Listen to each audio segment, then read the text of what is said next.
Assalamualaikum warahmatullahi wabarakatuh. My name is Siti Sarah binti Aman Rashidi. Now, I will present my audit findings for the Malika Food Syndrome Berhad.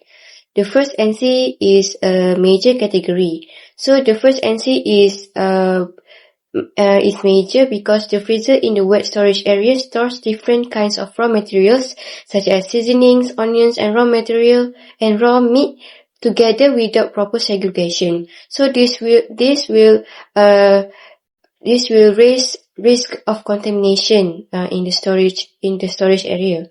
So this NC can relate with MPPHM Domestic 2020 clause 17 subclause 4D, which is all raw materials and products must be stored accordingly based on their nature.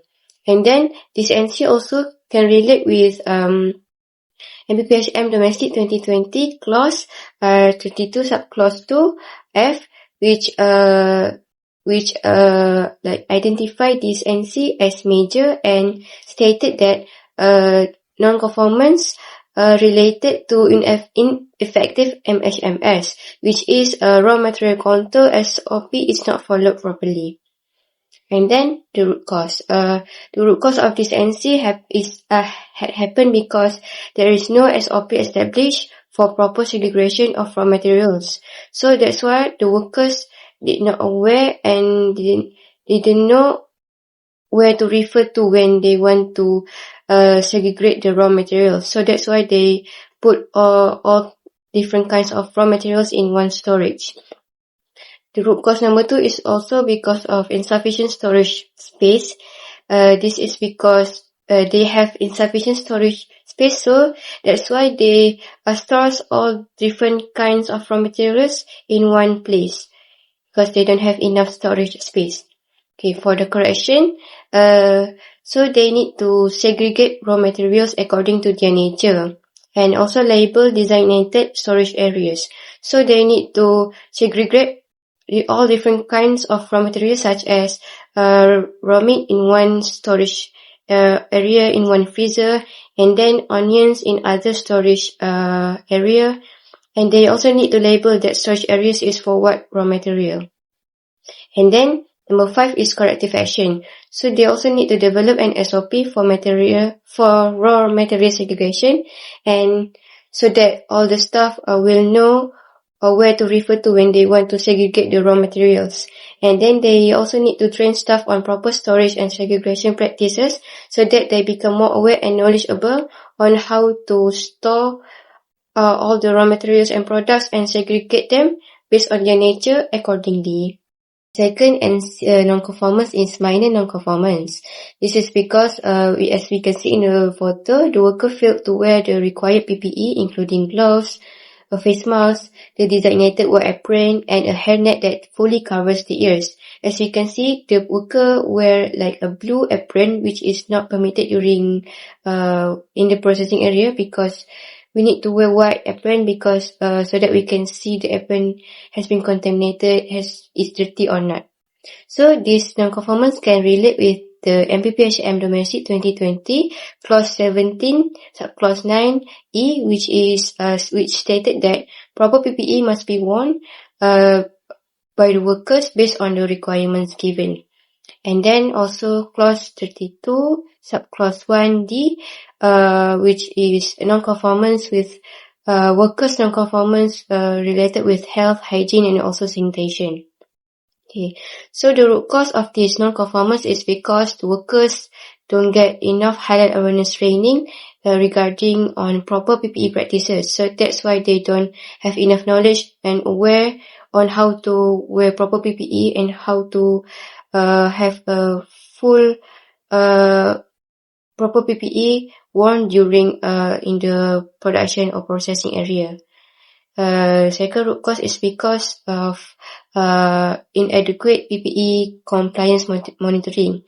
Maybe, for example, like during entering the production area, there is no monitoring on workers, like whether they wore like proper PPE or like whether they wore proper PPE or not. And then the correction that must be taken is that they need to stop any worker from entering the processing area until they fully complying with the PPE requirements, until they fully wore all the PPE that needs to be worn.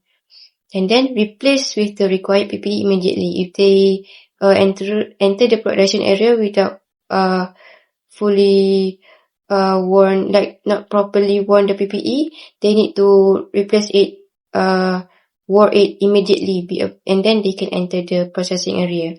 And then the corrective action taken, they need to conduct Halal awareness training on proper PPE practices, so that all the workers have a lot more knowledge and become more aware on what to wear during in the production area, like proper PPE, like wearing gloves, hairnet, covered shoes, and so on. And then they also need to perform routine PPE compliance inspections. This is like when all the workers enter the production area, there need to be one person who are in charge of monitoring the workers' clothing, such as checking that whether their PPE clothing is like complete, like they wear everything. For the third, non-conformance is also categorized as minor. This is because, as we see in the photo, the finished products were stored directly on the floor without pallets, and also were stored like only in a cardboard box and lack proper product identification labeling. This will increase the risk of contamination, damage of the product, and also product mix-ups. So this non-conformance can relate to MPPHM Domestic 2020, Clause 17, Subclause 4G, whereby all materials and products must be well organized and regulated, such as the use of pallets. And also, it can also relate to Clause 32, Subclause 1E, which is non-conformance with GMP related to premise or environment that poses a low risk to product safety. And then the root cause for this non-conformance is there is no SOP established for finished goods storage and handling. So this will cause no clear guidelines for proper storage and handling. And then second is insufficient staff training on finished goods storage and labeling practices.